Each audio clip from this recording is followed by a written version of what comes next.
tardes a todos, pues gracias al liderazgo de Iglesia Bíblica de la Gracia por la invitación y a todos ustedes por conocerlos de una primera vez algunos, y a mis demás hermanos que ya conozco, pues también me da gusto estar aquí con ustedes pasando este tiempo. Bueno, vamos a continuar con la enseñanza de este día, un corazón manso y humilde. Un corazón manso y humilde. Acompáñenme a orar y orando que no se duerman, porque después de comer uno se pone más manso y humilde. Pues oramos, Señor, y damos gracias por este tiempo, también por este privilegio de poder predicar tu palabra, de hablar en tu nombre, Señor, con temor y temblor, orando para que, como todos los mensajes, el presente sea no solo de edificación, sino también de confrontación. Que nos ayudes, Señor, no solo a presentarlo claramente, sino también a ser recibido con humildad y mansedumbre. Que seamos edificados todos y conformados a tu perfecta, buena y agradable voluntad. En Cristo Jesús te lo pedimos. Amén. Este era un muchacho joven que vivía cerca aquí en el estado de California, en Torrance. Era un muchacho de ascendencia italiana que creció en un hogar difícil, era inquieto, tenía ideas propias, y él empezó a crecer y tenía un don que era el don de corredor, que por su corazón rebelde, ensimismado, con falta de mansedumbre y de humildad, ni siquiera él mismo se daba cuenta de ese don. El que se dio cuenta de ese don fue su hermano. Y su hermano lo vio en esa turbulenta lucha de su corazón durante su infancia, durante su adolescencia y durante su carrera universitaria. Fue tan buena la guía del hermano y de la influencia del hermano que este hombre llegó a participar como corredor de carrera larga en la Olimpiada de Berlín en 1936. Estamos hablando del siglo pasado, en la primera mitad. Después algo pasó con él. Algo pasó con él, como pasa con muchas personas. También es importante entender, y luego ligamos esta historia, que el cristianismo no es una religión solamente. Lo es, pero es más. Es algo más que eso. Es la expresión de la obra de Cristo en el corazón. Es una transformación radical del corazón. Una clase de transformación que debe ser manifestada en la realidad de la vida diaria del creyente. Y si no es manifestada, es solo religión. Esa es la diferencia. Uno de sus resultados de esta transformación radical que deben ser visibles es precisamente un corazón manso y humilde. Pero, ¿cómo se debería de reflejar esta realidad, esta verdad en el creyente, en su vida diaria? ¿Cómo se debe ver un corazón manso y humilde? Bueno, eso lo podemos apreciar mediante tres actitudes. Y es importante ver estas actitudes desde el ángulo personal, porque es importante hablar de lo que Cristo hace como persona en cada uno de nosotros, en cada uno de ustedes, pero también es importante verlo desde el ángulo corporativo, a nivel relacional, a nivel de la iglesia.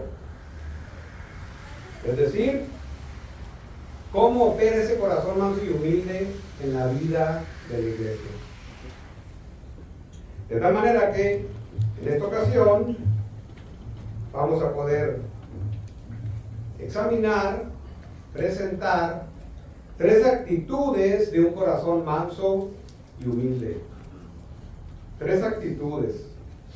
La actitud relacional, la actitud vocacional y la actitud unificadora. Un corazón manso y humilde debe de expresar, debe dejar entrever y ver esas tres actitudes en la vida personal y en la vida corporativa o de la iglesia. Acompáñeme primeramente a Mateo capítulo 5, Evangelio según Mateo, capítulo 5. Vamos a definir qué es manso y qué es humilde, y a partir de ahí cómo se ve desde el punto de vista personal y desde el punto de vista corporativo de la iglesia. Muy bien. Mateo 5:5 dice la palabra, todos conocen este pasaje. Habla acerca de las bienaventuranzas. Se inicia así este versículo: bienaventurados los mansos, porque ellos recibirán la tierra por heredad. Yo voy a regresar a la Reina de las Versiones, que es la Reina Valera. Entonces, este versículo también lo podemos leer al revés, que son los mansos son bienaventurados. ¿Por qué los mansos son bienaventurados? O sea, los mansos tienen una característica, eso es lo que quiere decir el versículo. Y es que son bienaventurados. ¿Y por qué son bienaventurados? Porque ellos tienen una promesa que se va a cumplir. ¿Cuál es esa promesa? Recibirán la tierra por heredad. Entonces, es una promesa que parte de ahorita, que también tiene ese sentido escatológico al final de los tiempos. Bien, entonces, el primer punto de un corazón manso y humilde es una actitud relacional que deriva de este término manso y después de humilde. Ahora, el contexto donde está insertado Mateo 5:5, todos los conocen, es el Sermón del Monte. El Sermón del Monte, solo para recordar, abarca del capítulo 5 hasta el capítulo 7, ¿verdad? E inicia con estas bendiciones, pero también termina con una exhortación. No todo el que me dice Señor, Señor. ¿Recuerdan? También recordar que las bienaventuranzas describen el carácter o las características del habitante del reino de los cielos. O sea, el creyente que llega a la fe es bienaventurado, y a partir de ahí hasta que llega a su estado glorificado. Pero ya es bienaventurado. Recuerden, este pasaje entonces también nos está enseñando que Jesús está discipulando a sus seguidores. Y así como nosotros, también ellos eran difíciles de discipular porque no entendían o no terminaban de entender muchas cosas. Entonces Jesús está discipulando y está enseñando a sus discípulos. Y esta palabra bienaventurado, como ya comenté, es una característica que quiere decir ser especialmente favorecido, bendecido, afortunado, feliz, pero tiene una connotación más especial. Es una persona que es destinatario del privilegio del favor divino. Porque una persona no creyente puede decirse feliz y bienaventurado. Pero aquí la diferencia es el favor divino. Entonces, si nosotros nos anclamos en esa diferencia, podemos ser bienaventurados. Porque pase lo que pase, el favor divino está de nuestro lado. Y eso impacta en la vida diaria de un creyente. Bienaventurados entonces los mansos. Y la palabra manso literalmente quiere decir, y vean esto, no dejarse impresionar demasiado por la propia importancia. O sea, tú te ves abajo, te debes ver abajo de lo que crees que eres. También implica la noción de gentil. Hay un traslape en el significado entre ser humilde, también ser manso es ser humilde, y ser considerado también. Pues tiene todos estos matices. Pero la idea detrás del término habla no solo de alguien con esas características, sino alguien cuya actitud no es arrogante ni opresiva. Y este último matiz es el que está un poco más reflejado en la palabra mansedumbre. ¿Cómo podemos ser arrogantes? Pues en nuestra vida relacional. ¿Podemos ser arrogantes delante de Dios? Pues también. Y a veces lo somos, cuando no lo consideramos en nuestros caminos, ¿verdad? Entonces, este matiz, ¿verdad?, de alguien cuya actitud no es arrogante ni opresiva. Y recuerden esto, porque esto impacta a todo lo demás. Es ser manso. Su enfoque, pues, es particularmente en el contexto de la relación.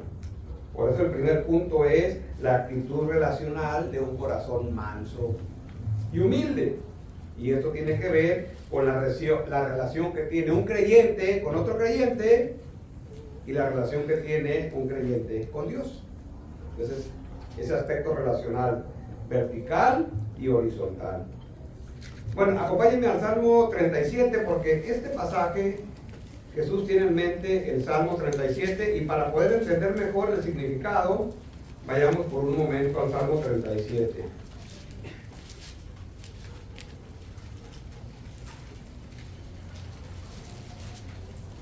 Salmo 37, versículo 11. Dice la palabra: pero los mansos heredarán la tierra y se recrearán con abundancia de paz. Y una persona es manso porque sabe esta promesa. Ahora, vean el contexto un poquito ahí del versículo 7. Y va a quedar más claro el concepto de manso. Guarda silencio ante Jehová y espera en él. No te alteres con motivo del que prospera en su camino, por el hombre que hace maldades.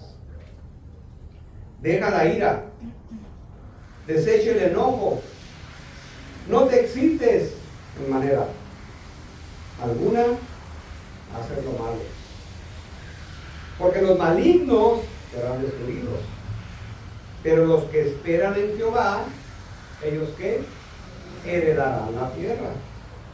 Pues de aquí a poco no existirá el malo, observará su lugar y no estará allí, pero los mansos heredarán la tierra y se quedarán con abundancia de paz. Eso es lo que está aquí en juego. Entonces, una persona mansa, ¿qué hace? Está confiando en el Señor. Una persona mansa, ¿qué hace? No va y le reclama a otro. Una persona mansa, como dice aquí, no se fija en el caminar de los impíos, en su prosperidad. No está puesta ahí su mirada. Está puesta su mirada en la promesa de Dios. Está confiando en Dios. Si Dios dice que tengo que obrar así, si Dios dice dónde tengo que poner la mirada, ahí la necesito poner, porque soy bienaventurado y hay una promesa de esa bienaventuranza. Entonces, no está hablando de ser una persona débil, no está hablando de ser una persona cobarde o incluso de ser una persona pusilánime. No, no es eso. William Hendricks lo define de esta manera: la mansedumbre es mostrar un carácter sumiso ante la provocación. El salmista estaba siendo provocado por los que prosperaban, por los malos. No ser pretencioso. Disposición a sufrir y no causar daño. La persona mansa, entonces, deja todo en las manos de aquel que ama y cuida. Y vean cómo esto impacta la relación. Porque nosotros estamos bajo una situación problemática, no solo con Dios, sino con otro creyente, y cómo reaccionamos.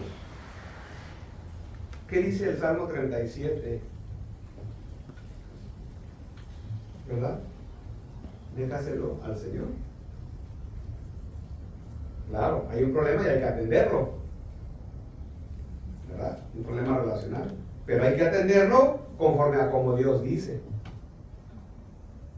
Y lo atendemos, aproximamos al conflictuado y al del conflicto, pero lo hacemos en base a como Dios dice y le dejamos la respuesta a Dios.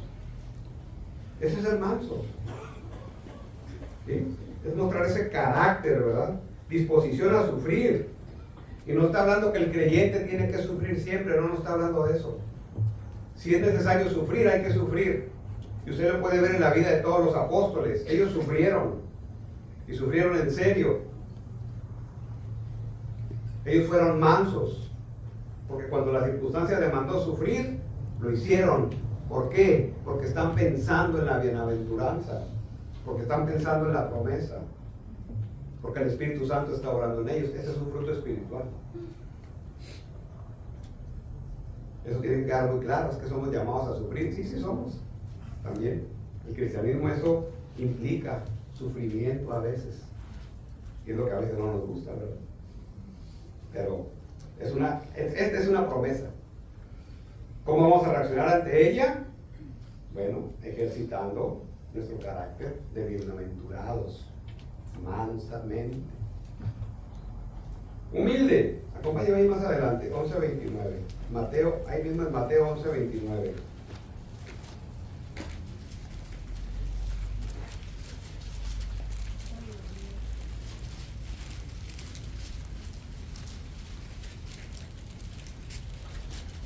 Bueno, aquí es otro contexto. Dice el Señor Jesús: llevad mi yugo sobre vosotros y aprended de mí, que soy manso y humilde de corazón, y hallaréis descanso en vuestras almas. Y este humilde también es otra característica, es un adjetivo del creyente. Humilde. Y este humilde se puede entender de diferentes maneras. Está muy asociado con mansedumbre o con manso. Pero acá tiene este matiz, ser de un estrato social bajo. Eso es claro. Ser servidor de alguna manera no pretencioso, como Pablo, que se decía servidor de Dios.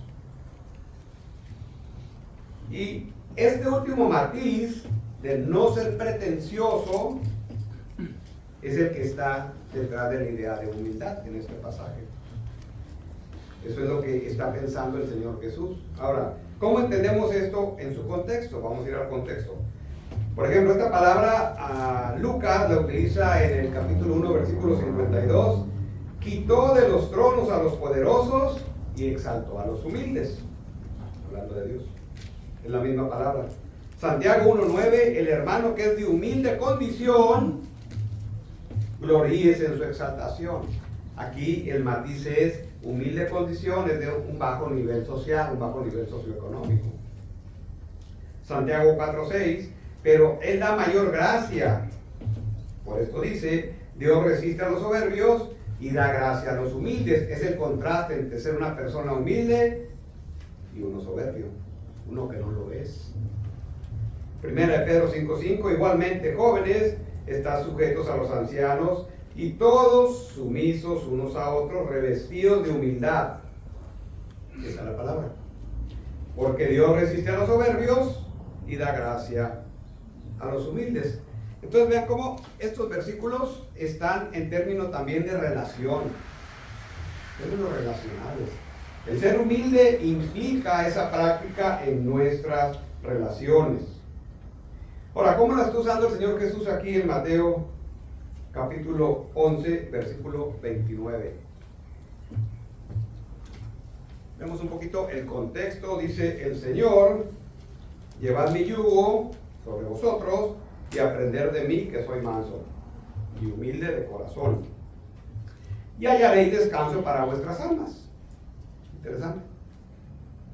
Ahora, esta palabra yugo es un instrumento de madera, situándonos en esa época.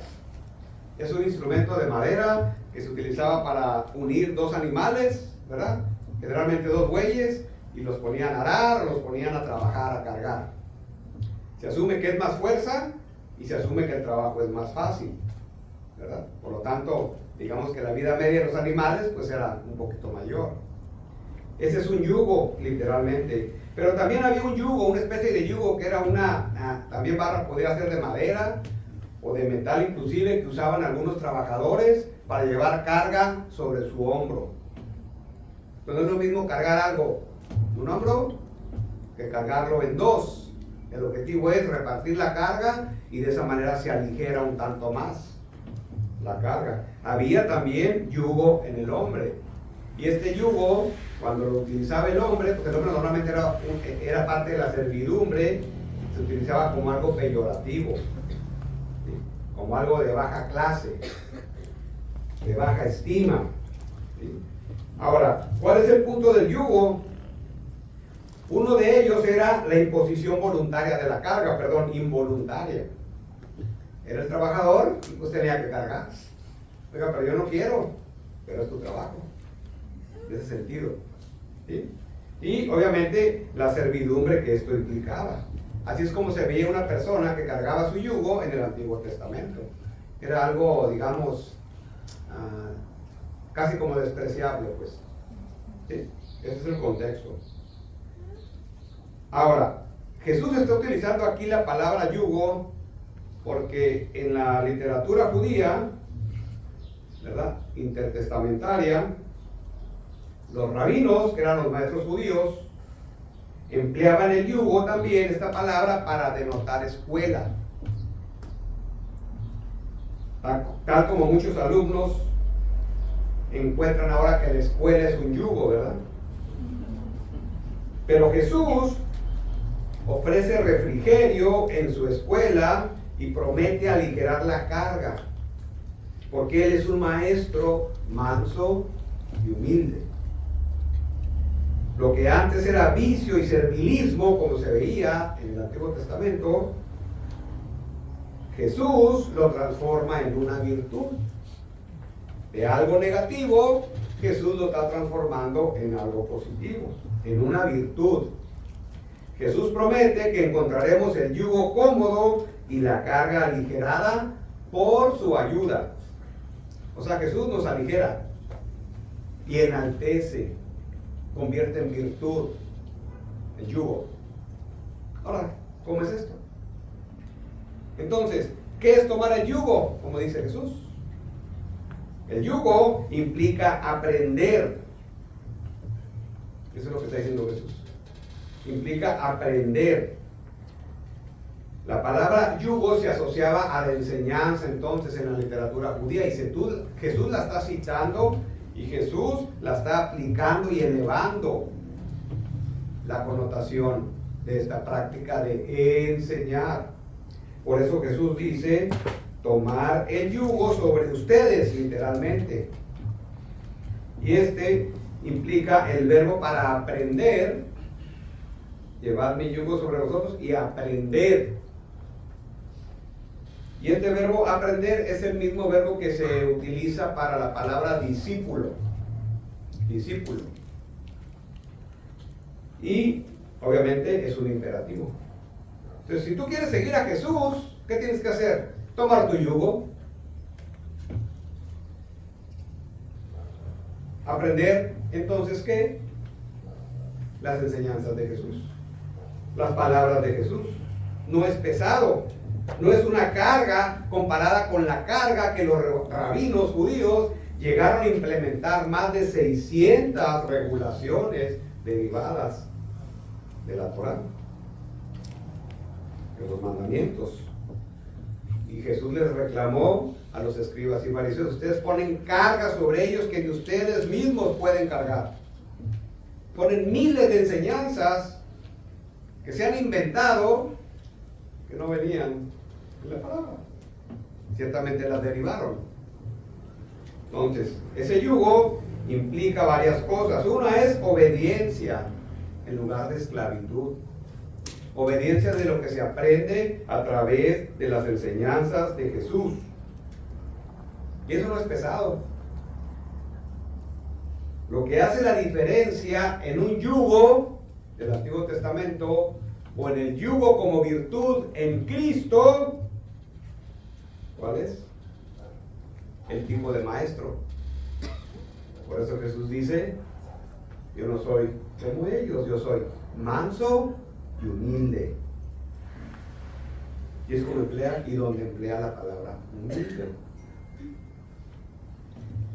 Entonces, Jesús es manso y humilde, es aquella persona en este contexto, llámese maestro, que no utiliza la autoridad para atemorizar, que no utiliza su autoridad para sobajar a alguien, que no utiliza su autoridad como maestro para ponerse encima del pedestal y ver a todos los demás por encima del hombro, que no humilla al aprendiz, que no humilla al discípulo. Ese es el tipo de maestro. Manso y humilde. No es pretencioso con su posición de autoridad, como si lo eran, ¿quién? Los escribas y los fariseos. Entonces hay un contraste entre el yugo de los escribas y fariseos que imponían versus el yugo de Jesús. Jesús es entonces manso y humilde de corazón.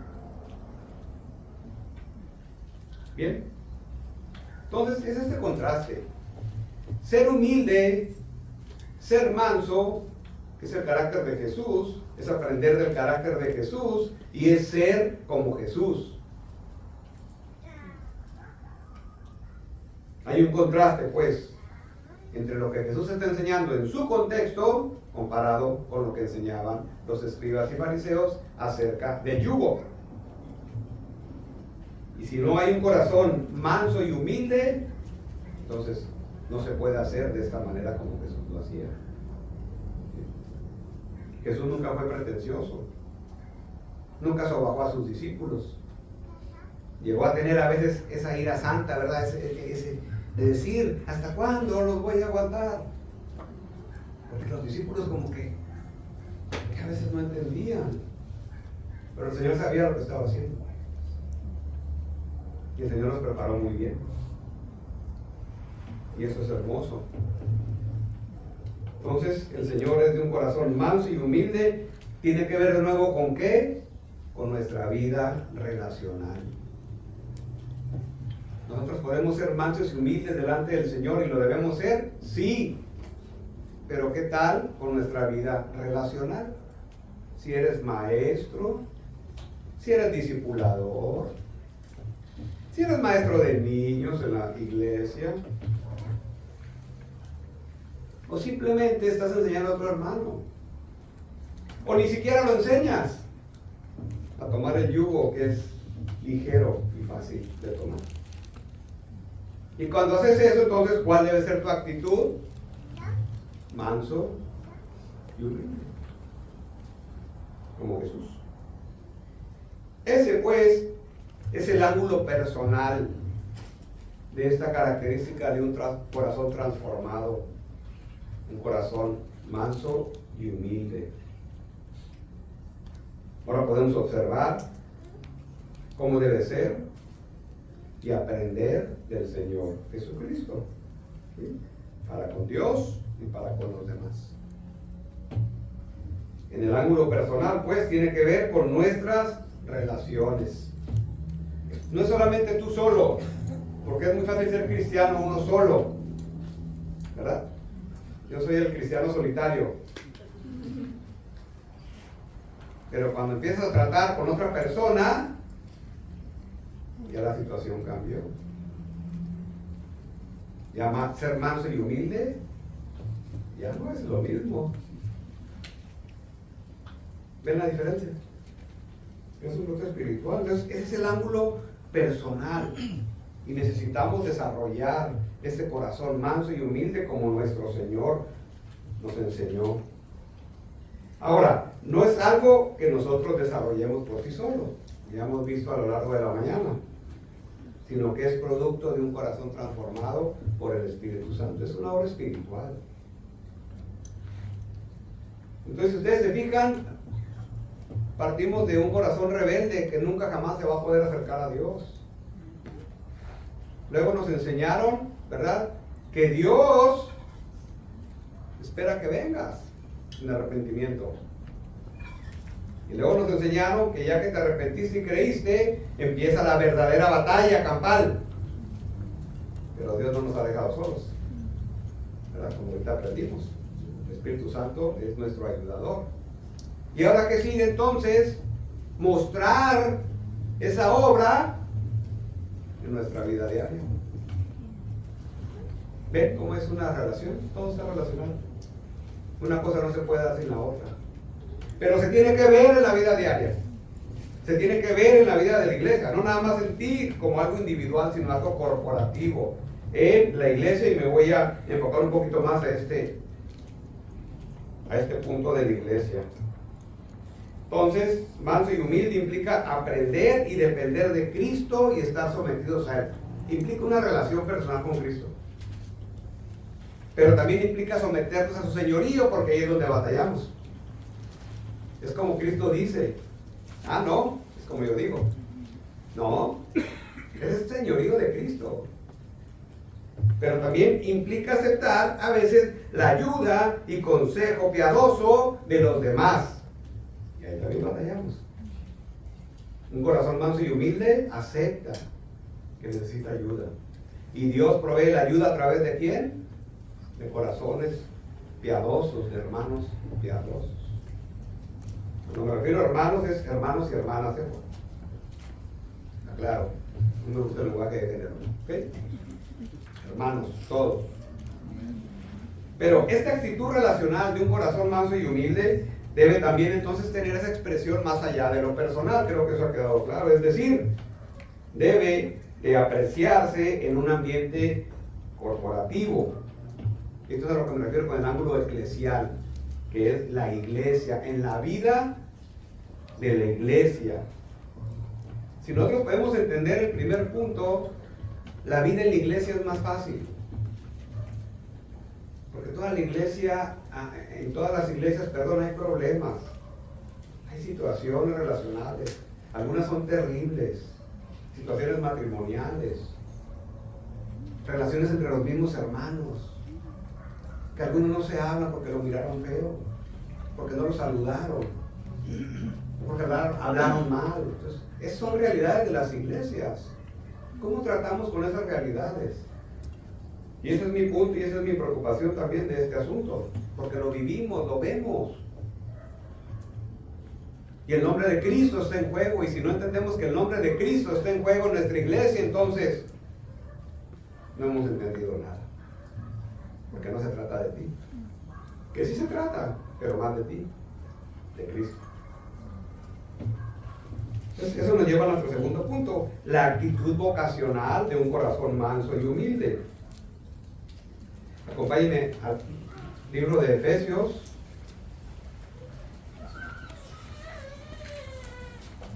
Libro de Efesios, capítulo 4. La mayoría de ustedes conocen el contexto de Efesios. Recuerden que los primeros 3 capítulos de Efesios son fundamentales para entender esto que va a plantear aquí Pablo en el capítulo 4. Y los primeros 3 capítulos de Efesios hablan de nuestra posición y nuestra identidad en Cristo. Tú ya eres cristiano. Tienes todos los recursos para lo que Pablo te va a empezar a pedir. Ahora la teología me encanta. Que pueden beber toda la teología. Toda una teología sistemática. Me gusta, me encanta, me deleita. Pero ¿de qué me sirve eso si no sale a través de la conducta? Y es lo que Pablo está diciendo aquí. Va a empezar a decir. Ustedes ya aprendieron toda la teología de Cristo. Ya aprendieron lo que son. Son creyentes, tienen el mismo poder que levantó a Cristo de los muertos, el Espíritu Santo. Ya van a poder hacer lo que ahora les voy a pedir. Ahí entramos al capítulo 4. Capítulo 4, versículo 1. Yo pues, presto en el Señor, os ruego que andéis como es digno de la vocación con que fuisteis llamados, con toda humildad y mansedumbre, soportándoos con paciencia los unos a los otros en amor,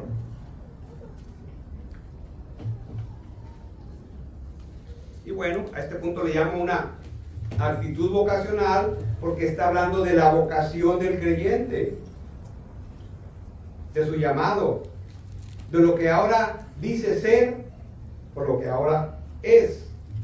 Pablo está haciendo una especie de exhortación, así se lee.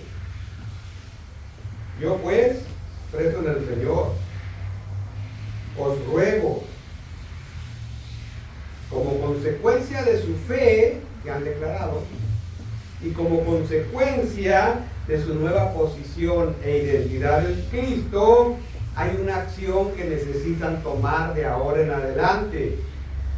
Y esa acción que necesitan tomar se llama, ¿qué? Caminar. Andéis.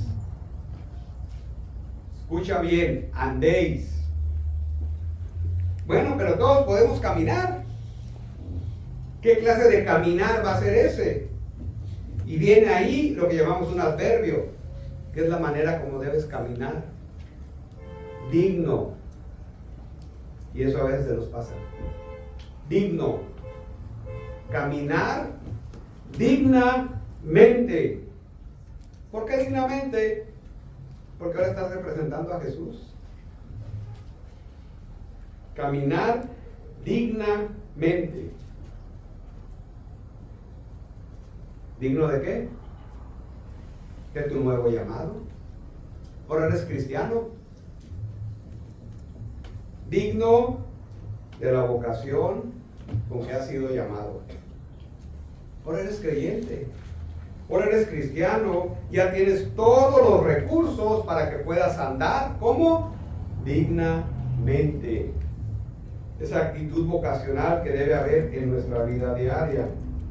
Entonces, esta actitud vocacional tiene una manera también. No solo es caminar dignamente. Tiene una manera, esa vocación. ¿Cómo vamos a ejercer esa vocación de nuestro llamado? Bueno, la manera es, como dice la Biblia, con toda humildad y mansedumbre, del versículo 2. Vean, sale humildad y mansedumbre de nuevo. Con toda humildad y mansedumbre. Esa es la manera como uno tiene que caminar. Y si el Señor nos ha mostrado que es ser humildes y mansos, ahora Pablo está llamándonos a caminar de la manera como el Señor. Humildes y mansos. Y si tú te preguntas, ¿qué es eso de caminar humildes y mansos allá, aquí en la vida diaria, en la práctica? Yo no soy el Señor. Pero tu carácter tiene que ir conformándose a cómo es el Señor. Y eso sí es un proceso. Ahora, entonces, ¿cómo vamos a caminar? ¿Cuál va a ser nuestro medio que vamos a utilizar para caminar digno de la vocación con que fuimos llamados, con humildad y mansedumbre? Es como si quisiéramos hacer un hoyo, ¿verdad? Pues dependiendo de donde hacemos el hoyo, ocupamos un instrumento diferente. Si lo queremos hacer en una pared, pues a mí a veces mi papá me ponía a ranurar una pared de concreto todo un día con martillo y cincel. Y ahí bonita. Porque no teníamos un instrumento que hoy se usa, ¿verdad? Que se llama taladro, se llama ranurador, no sé cómo se llama, que tú nomás lo pones ahí y ¡pum! Se abre el concreto. No, pues no tiene chiste, digo yo.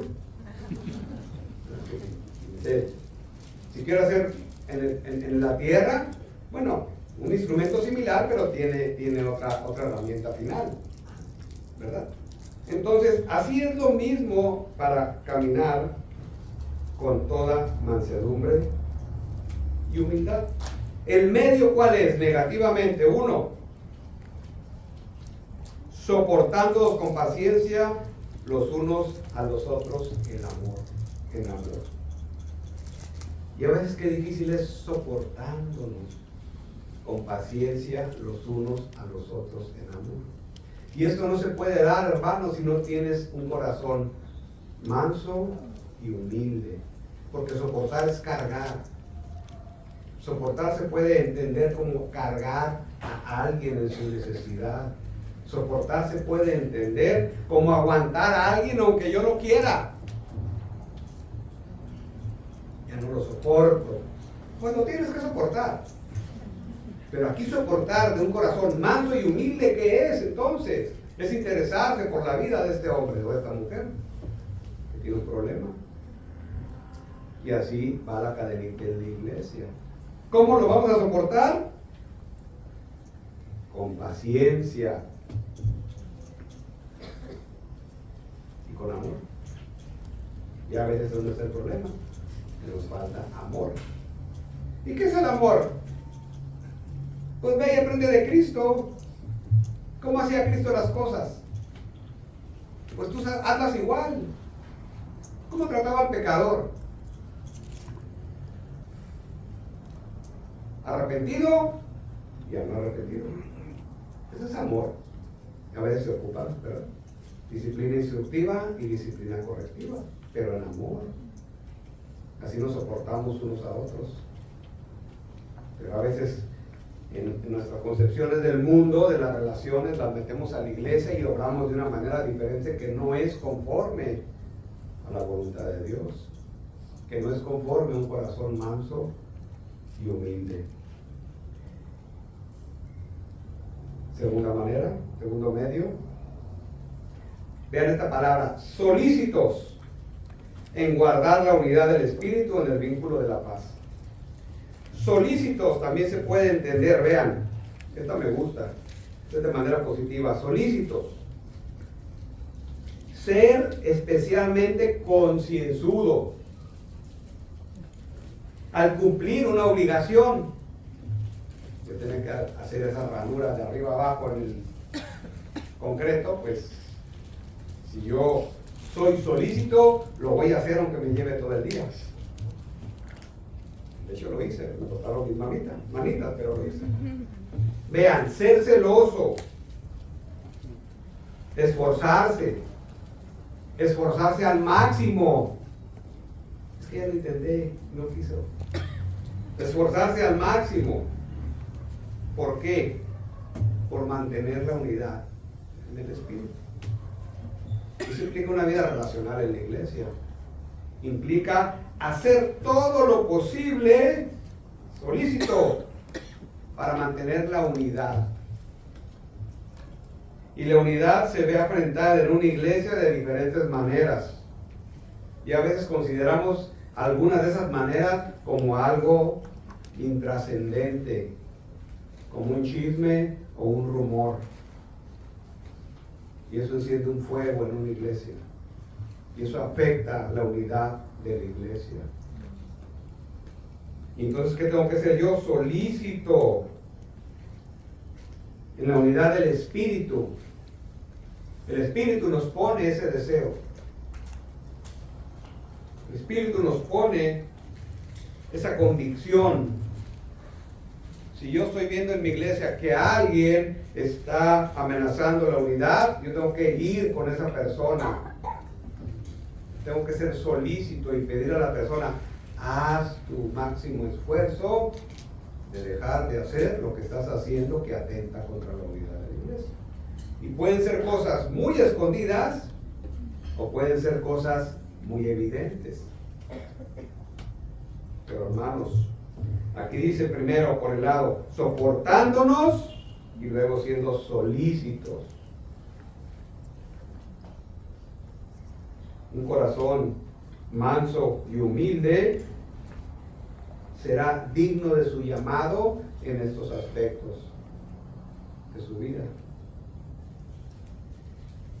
Y luego, si ustedes siguen leyendo el versículo 3 hasta el capítulo 6, Pablo está desarrollando todo esto. O sea, ¿cómo es en la iglesia esto? Porque este es el fundamento de la práctica, pues de la conducta, derivado de lo que ahora somos. Ahora tú ya tienes tu saco y tu camisa de cristiano. Tienes tu uniforme de beisbolista. Actúa como beisbolista. Párate en el home, pégale a la pelota, párate en el campo. Agarra la pelota. Aprende el fundamento para que lo hagas bien. Sé digno de tu llamado de beisbolista. Es lo que Pablo está diciendo. Ya tienes tu uniforme de creyente. Ahora, sé digno de él. ¿Cómo voy a ser digno de esa vocación ahora? A partir de aquí, haciendo todo lo que Pablo va a decir más adelante. Oiga, ¿y cómo fomentamos la unidad en la iglesia? Porque he escuchado ese concepto. Ah, mira, no es tan complicado. Si realmente eres un verdadero creyente, Dios ha trabajado contigo, tienes un corazón manso y humilde, mira, ven, déjame llevarte a esto. No es tan difícil, ¿verdad? Lo que tenemos que hacer es nuestra convicción de que ahora tenemos nuestro uniforme de creyentes. Ahora somos cristianos. Estamos representando el nombre de Cristo. Entonces tienes que ser digno de tu vocación. Y un corazón manso y humilde tiene esta actitud, precisamente vocacional. Voy a hacer lo mejor para el Señor. ¿Verdad? ¿Tú solito? No, eso es fácil. Con los demás. Con los demás. Nuestra vida relacional.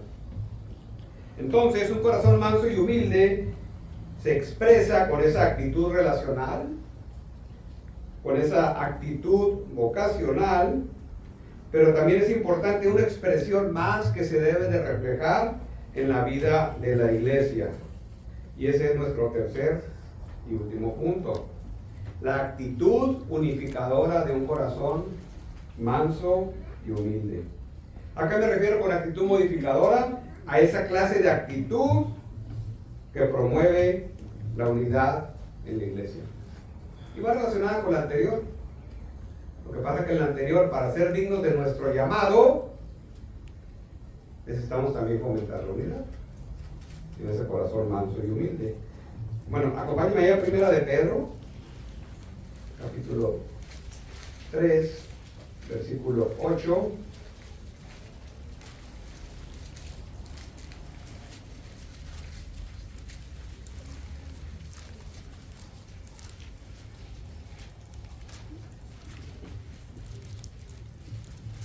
Son dos aspectos relacionados. Esa actitud vocacional digna desemboca en una actitud unificadora. Y es una concepción también trinitaria. Dice 1 Pedro 3, capítulo 8, ¿ya están ahí? 3:8. Yo no.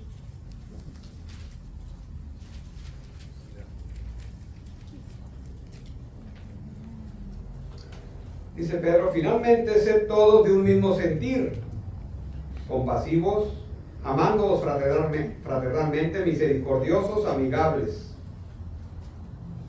Igual el contexto de 1 Pedro 3, recuerden, es un grupo de iglesias del norte de Asia que están bajo persecución.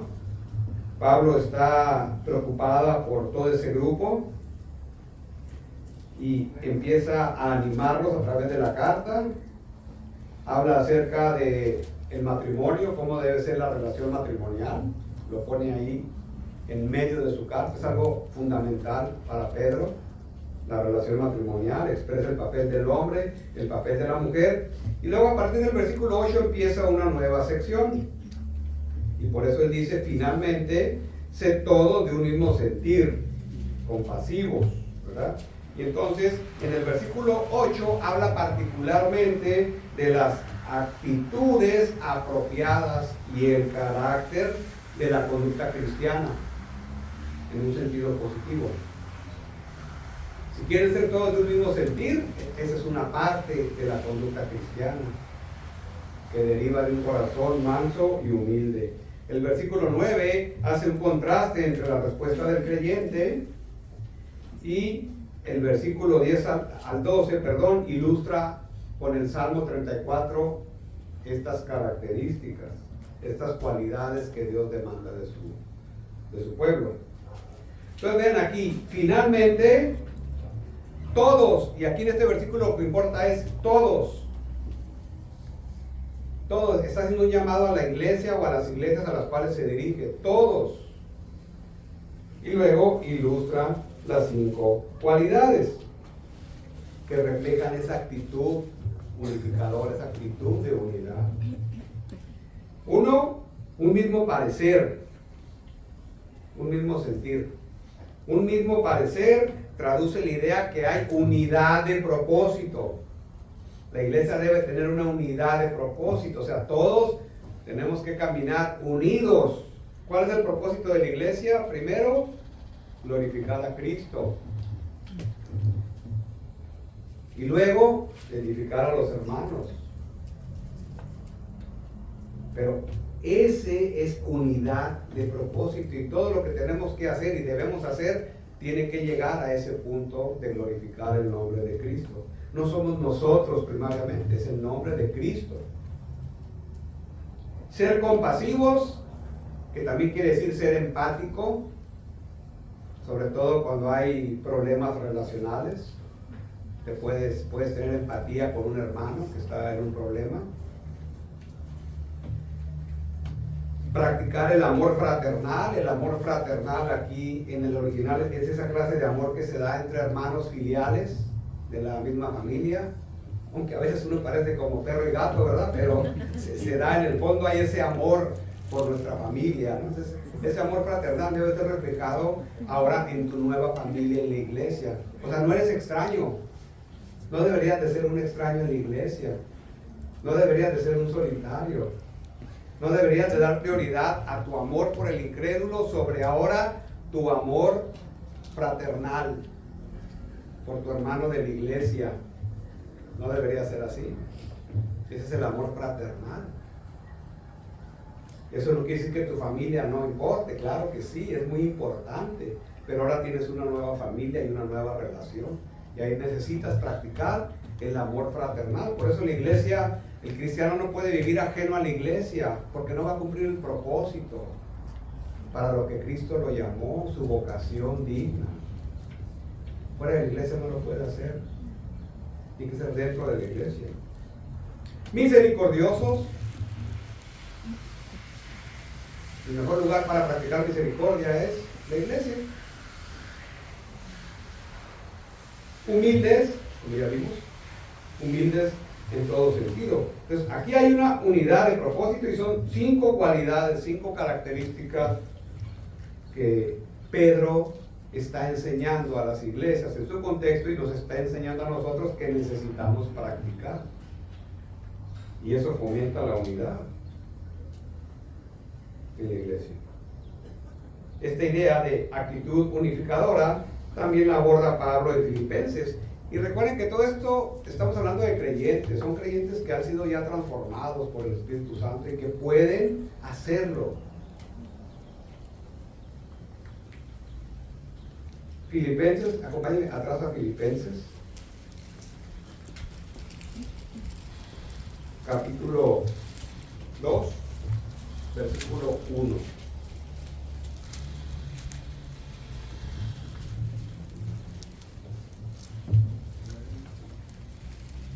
Solo para un poco de contexto, recuerden que Pablo está en la prisión, es su primer encarcelamiento. Los creyentes de Filipos habían recibido noticias y estaban preocupados por Pablo, pero Pablo les dice: yo aquí estoy en la cárcel, yo estoy contento porque he tenido la oportunidad de predicar el evangelio a todo el pretorio y estoy contento con eso. No se preocupen. Entonces se dirige ahora a los filipenses y dice el versículo 2: por tanto, vean qué bonito, si hay alguna consolación en Cristo, si algún consuelo de amor, si alguna comunión del Espíritu, si algún afecto entrañable, si alguna misericordia. Todos estos sí son oraciones condicionales. Y son oraciones condicionales que asumen una respuesta positiva y verdadera. Es como decir, y sí lo hay. Sí hay consolación, sí hay consuelo de amor, sí hay participación del Espíritu, sí hay afecto entrañable. Y Pablo las usa para llamar la atención de los filipenses.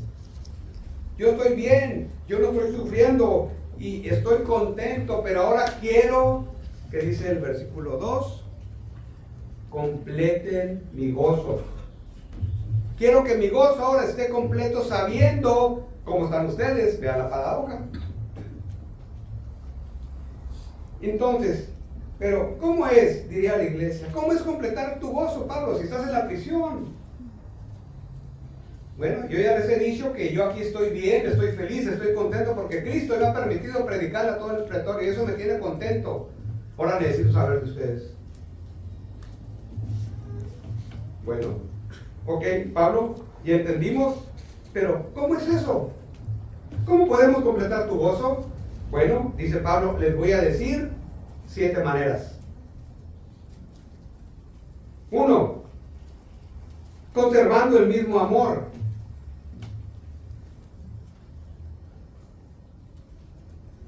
Completad mi gozo sintiendo el mismo amor.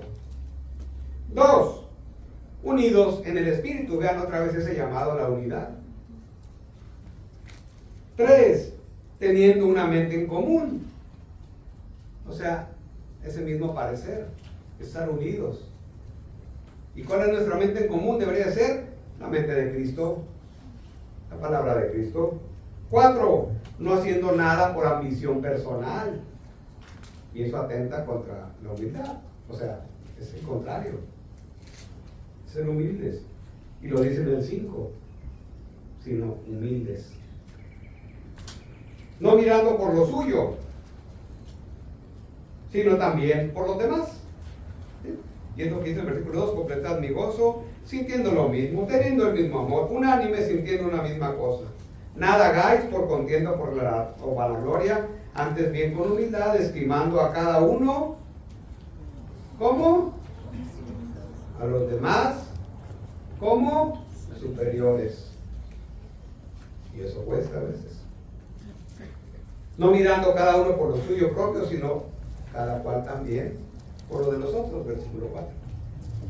Entonces, Pablo quiere que completen su gozo, el Señor quiere que completemos también su gozo, si lo podemos decir de esa manera, con la idea de entender que estas 7 maneras la iglesia necesita practicar para fomentar esa actitud unificadora. Y luego si siguen leyendo el capítulo 2, este es el camino a la humildad. Pablo quiere enseñar humildad. Y para enseñar humildad, para practicar humildad, primero tienes que mostrar estas características.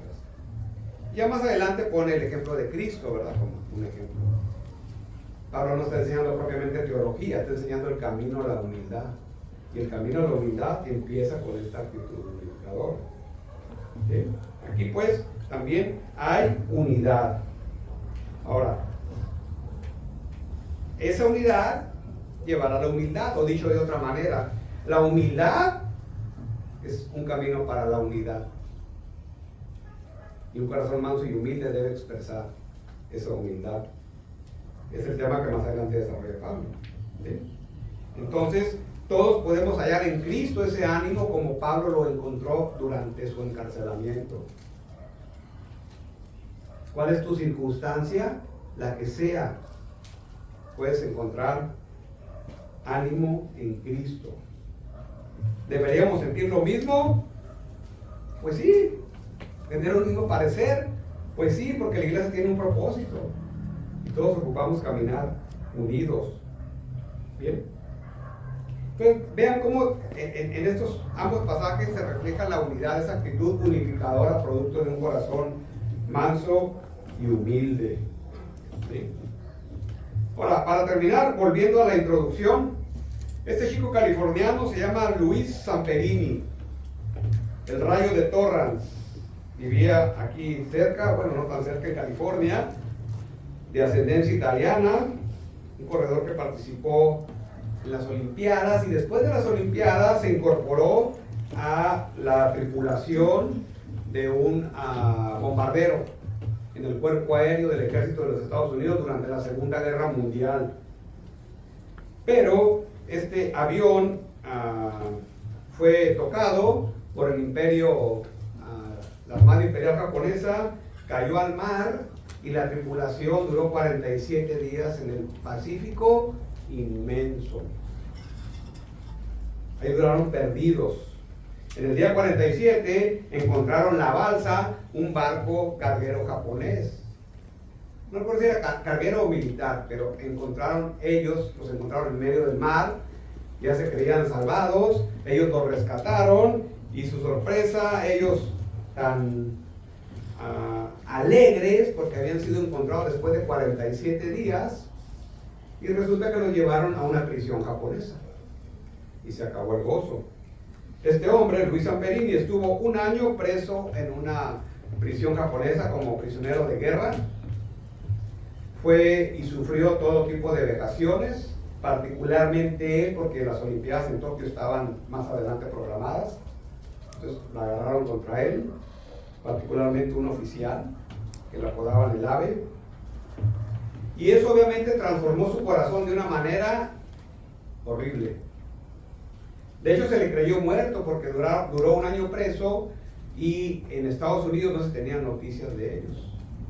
Resulta que estuvo terminándose la Segunda Guerra Mundial, casi al final fue liberado, regresó a su ciudad natal, se casó, pero todo el choque emocional transformó completamente su vida, de tal manera que sus relaciones, lo peor desde su relación matrimonial y con los demás, cayó en el alcoholismo.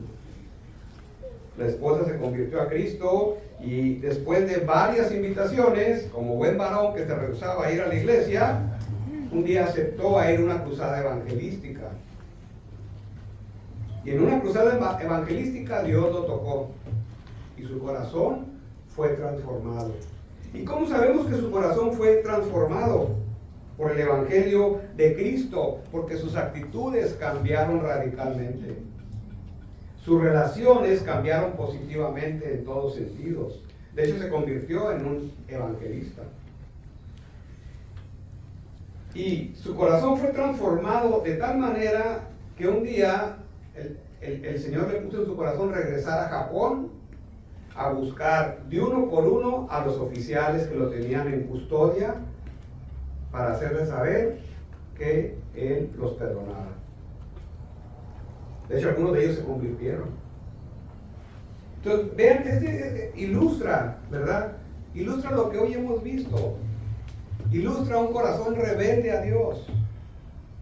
Ilustra un corazón donde pudo haber arrepentimiento como producto de la respuesta al Evangelio.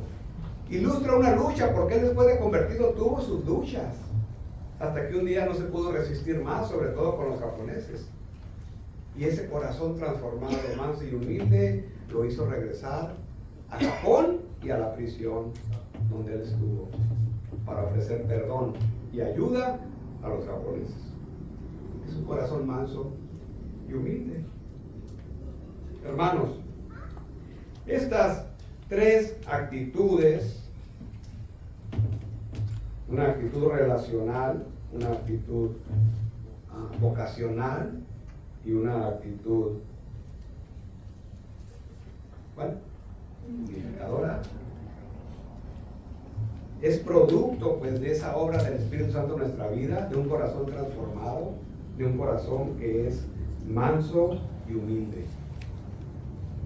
Yo te voy a pedir que tú medites dónde estás parado con lo que ahora hoy el Señor te ha hablado. ¿Son una realidad en tu vida? Si lo son, dale gracias a Dios y sigue creciendo. Pero si estás batallando, o si no lo son, hoy es el día de arrepentirte. Pedirle perdón al Señor donde estás fallando y alabar al Señor porque te permite hacer eso. Bien, oremos.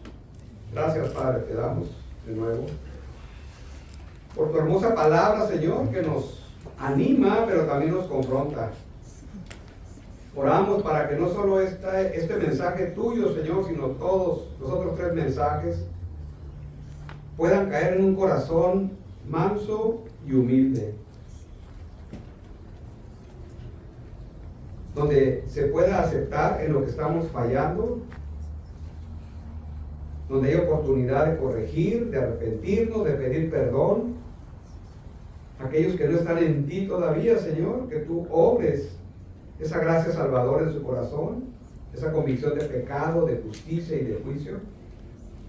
Y aquellos que lo están, Señor, para que sigan creciendo en esta hermosa obra tuya, en Cristo Jesús. Amén.